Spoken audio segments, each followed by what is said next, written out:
রাতের নদী নাকি মৃত্যুদেরও জাগিয়ে তোলে। কংসাবতীর জলে ভেসে আসে এক নাম, চন্দনা। কেউ তার ডাক শুনে ফিরে আসেনি কোনোদিনও। জলের ঢেউয়ে ভেসে আসে সেই গলা, এসো। নদী ডাকে, এক মেয়ে, এক অভিশপ্ত নদী, আর এক ভয়ঙ্কর রহস্য। যখন অন্ধকার ছুঁয়ে যায় জলের বুক, তখন মানুষের ছায়াও কাঁপে ভয়ে। আজ শুনবে সেই কাহিনী, যেখানে নদী শুধু জল নয়, সে এক প্রাণ যে ডাকে মৃত্যুকে। চাঁদের আলোয় ঝিলমিল করছে নদীর জল, শীতের হালকা কুয়াশা ছেয়ে আছে চারদিক। নদীর পাড়ের গ্রামের নাম পাথরঘাট। ছোট্ট একটা গ্রাম, চারপাশে শাল, শিমুল আর বাঁশঝাড়ে ঘেরা। গ্রামের এক প্রান্তে বিশাল নদী, কংসাবতী। বলা হয় ওই নদীর ধারে কেউ গেলে আর ফেরে না।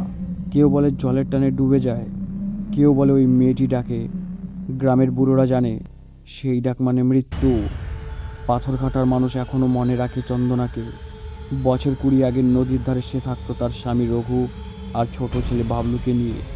রঘু ছিল মাঝি, নৌকো চালিয়ে সংসার চলতো। চন্দনা ছিল শান্ত, পরিশ্রমী, কিন্তু নদীকে যেন অদ্ভুতভাবে ভালোবাসতো। দুপুরবেলা কাপড় কাচতে যেত নদীর ধারে, আর ঘন্টার পর ঘন্টা বসে থাকতো, জলে হাত ডুবিয়ে কাঁদতো। গ্রামের লোকজন বলতো চন্দনার মাথায় নদীর ছোঁয়া লেগেছে। একদিন রঘু নদীতে নৌকো নিয়ে বেরিয়েছিল, ফিরল না আর।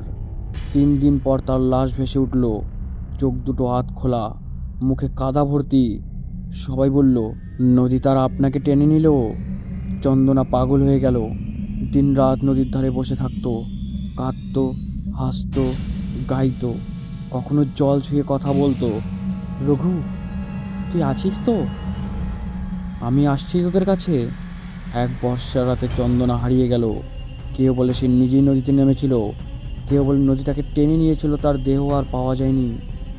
এরপর থেকে অনেক বছর কেটে গেছে, গ্রামের নতুন লোক এসেছে, পুরনোরা সবাই চলে গেছে, কিন্তু কংসাবতীর নদীর ধারে এখনো কেউ রাত নামলে যায় না। এক রাতে গ্রামের মেয়ে রিনি নদীর পাড়ে হাঁটছিল। কলেজের ছুটি কাটাতে এসেছিল মামার বাড়ি।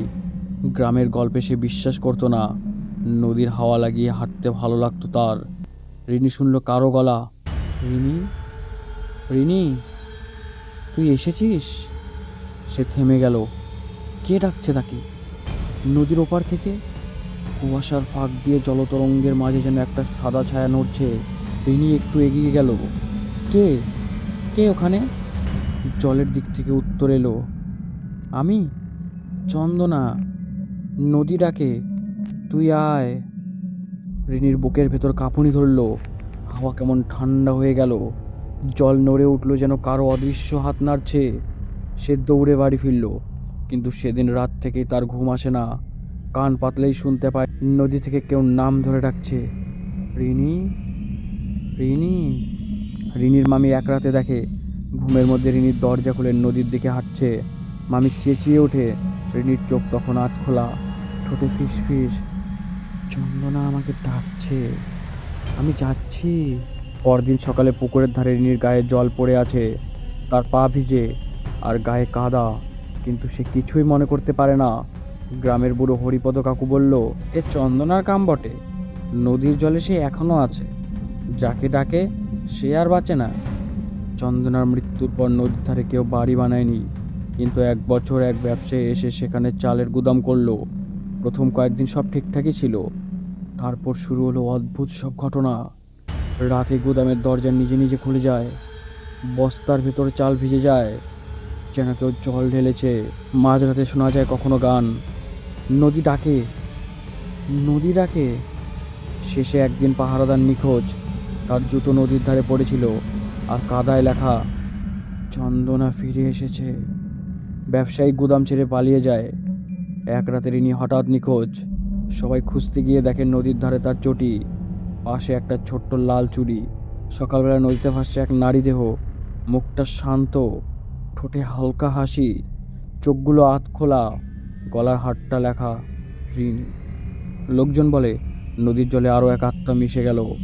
রাতের পর রাত এখন কংসাবতী নদীর পাড়ে শোনা যায় দুজনের কণ্ঠস্বর, রিনি আর চন্দনা। তারপরে একসঙ্গে হাসির শব্দ, যা শুনলে মানুষের রক্ত হিম হয়ে যায়। কয়েক বছর পরে নদীর ধারে একটা ব্রিজ নির্মাণ হচ্ছিল। ইঞ্জিনিয়াররা রাতেও কাজ করতো। এক রাতে দুজন শ্রমিক হঠাৎ হারিয়ে গেল।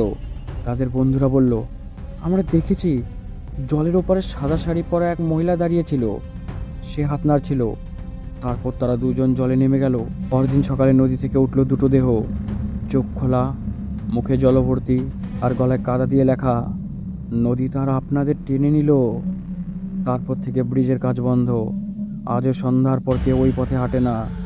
গ্রামের শিশুরা এখনো বলে, চাঁদ উঠলে নদী গান গায়, চন্দনা রিনি নাচে জলের ভেতর, নদীর ঢেউ মাঝে মাঝে ফিসফিস করে, আমি চন্দনা। আবার কিছুক্ষণ পর শোনা যায়, আমি রিনি, নদী আমাদের ঘর। যে শোনে সে আর মানুষ থাকে না, নদীর অন্ধকারে মিশে যায় চিরতরে।